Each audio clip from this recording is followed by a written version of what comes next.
Question number 6 है कि भारत के अधिकांश शास्त्रीय नृत्य रूपों की उत्पत्ति किस बुक से हुई है। तो आपके सामने ये चार ग्रंथ बहुत ही ज्यादा प्रचलित है, दिए गए हैं। इसका आंसर होगा नाट्य शास्त्र। अब देखिए, नाट्य शास्त्र से बहुत सारे क्वेश्चन बनते हैं, तो चलिए नाट्य शास्त्र के बारे में कुछ चीजों को जान लेते हैं जो एग्जाम में पूछे जा सकते हैं।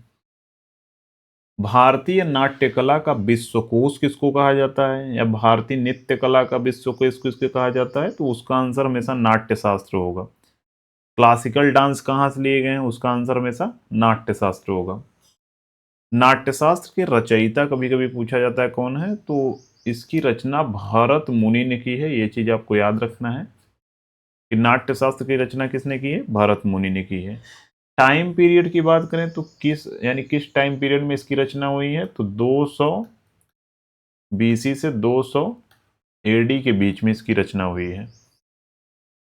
इसको हम क्या कहते हैं, पंचम वेद कहते हैं। क्यों पंचम वेद कहते हैं, क्योंकि इसमें देखिए ऋग्वेद में पाठ हैं यानी ऋचाएं हैं, सामवेद में संगीत के बारे में बहुत सारी चीजें दी गई हैं, यजुर्वेद में अभिनय और अभिव्यक्ति के बारे में चीज दी गई हैं, अथर्ववेद में रस और भावनाओं के बारे में दिया गया है।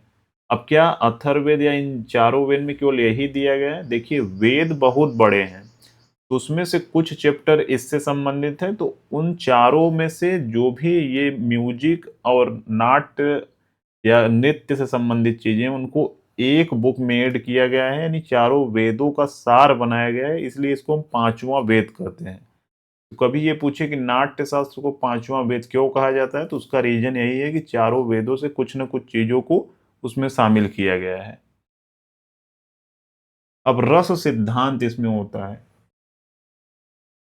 तो नाट्य शास्त्र में देखिए जो भी आप कभी भी नाटक देखेंगे या क्लासिकल डांस देखेंगे तो उसमें टोटल 8 रस पहले थे, अब 9 रस हो गए हैं, तो टोटल 9 रसों का उपयोग किया जाता है। तो आपको केवल ये याद रखना है कितने रस होते हैं, 9। अब कभी कभी देखिए नॉर्मली आप अगर हिंदी पढ़े होंगे तो आपको रस के बारे में ऑलरेडी पता होगा। तो यहाँ पर हास्य रस है, श्रृंगार रस है। हास्य मतलब हंसी से संबंधित है, श्रृंगार मतलब लव और रोमांस से संबंधित है, करुण का मतलब होता है शोक से संबंधित है, रौद्र मतलब क्रोध से संबंधित है, वीर का मतलब उत्साह से संबंधित है, अद्भुत का मतलब विस्मय से संबंधित है, भयानक का मतलब भय से संबंधित है। ये सब देखिए शब्द जो हास्य में हंसी अपने आप आ रहा है, करुण में शोक आ रहा है, रौद्र में क्रोध आ रहा है, वो देखिए शब्द से ही आप समझ जाएंगे कि इसका भाव क्या है। ये वाला जो शब्द है थोड़ा सा कठिन है, आप नहीं समझ पाएंगे, लेकिन यहाँ पर इमोजी जो लगा है उससे समझ सकते हैं। जब भी जैसे किसी भी चीज को देखने पर आपके अंदर डिसगस्टिंग का भाव आए, एक तरीके से घृणा का भाव है, जैसे एक तरीके से मान लीजिए कहीं पर नाली है बहुत ज्यादा, या एक तरीके से जो शरीर से वो निकला पस ओस निकलता है, उसको देखकर एक तरीके से अंदर जो भाव आता है, तो उसको हम बीभत्स कहते हैं। तो बीभत्स या जुगुप्सा कहते हैं। ओवरऑल आपको ये 9 रस होते हैं, ये चीज याद रखना है। बाकी आपको नाम नहीं याद हो रहा है तो कोई दिक्कत नहीं है। उसके बाद ग्रंथ की रचना के बारे में हम समझते हैं। इसमें कुल कितने अध्याय हैं, तो टोटल 36 अध्याय हैं। देखिए जो 10th लेवल एग्जाम है, 12 लेवल एग्जाम है, उसमें ये सब चीज़ें नहीं पूछी जाएंगी, लेकिन जो ग्रेजुएशन लेवल की एग्जामिनेशन है उसमें ये सब चीज़ें पूछी जा सकती हैं। लगभग श्लोक कितने हैं, तो 6000 श्लोक हैं। अभी एक क्वेश्चन एडुकेटिव में सीजीएल में पूछा गया था शायद कि जो पाणिनि की अष्टाध्यायी है उसमें कुल कितने श्लोक हैं, तो उसमें 4000 आंसर उसका था। तो यहाँ पर जो नाट्य शास्त्र में कितने श्लोक हैं, तो 6000 श्लोक हैं, ये आपको याद रखना है। कला के हर पहलुओं पर इसमें विस्तृत चर्चा दी गई है। कभी भी क्लासिकल फॉर्म से संबंधित चीजें पूछी जाए, कहाँ से इसकी उत्पत्ति हुई है, तो नाट्य शास्त्र आपका आंसर हमेशा होना चाहिए। अब यहाँ पे जैसे नाटक की उत्पत्ति कैसे हुई है, नाटक की शुरुआत कहाँ से हुई, रंगमंच के निर्माण के बारे में बताया गया है। रंगमंच किसको कहते हैं, जहाँ पर नाटक जिस स्टेज पे परफॉर्म किया जाता है, तो उन सब के बारे में इसमें बताया गया है। रस और भाव के बारे में बताया गया है, जैसे दर्शकों में जो भावनाओं को जगाने की तकनीक होती है उसको हम रस और भाव कहते हैं।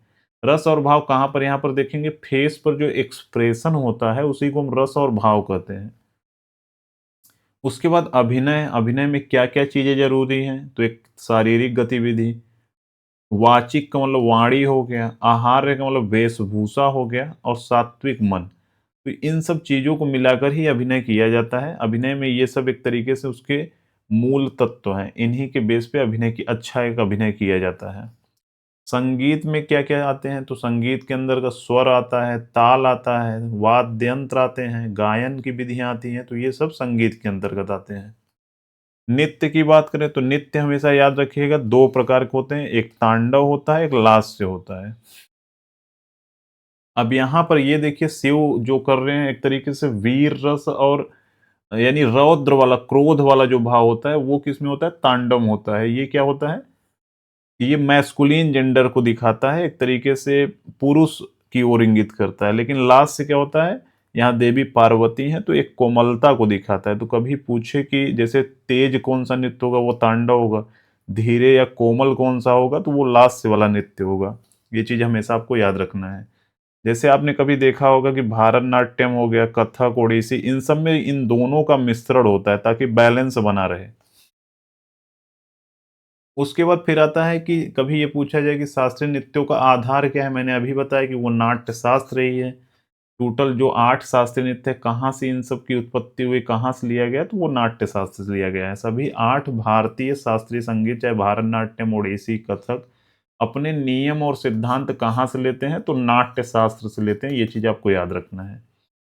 रंगमंच की बात करें तो इसमें जो रंगमंच की रूपरेखा क्या होगी, पर्दे का डिजाइन क्या होगा, कलाकारों के मंच पे प्रवेश करने के लिए कड़े नियम बताए गए हैं कि कैसे कलाकार एक तरीके से मंच पे प्रवेश करेंगे, पर्दे के डिजाइन, रूपरेखा, इन सब के बारे में इसमें बताया गया है।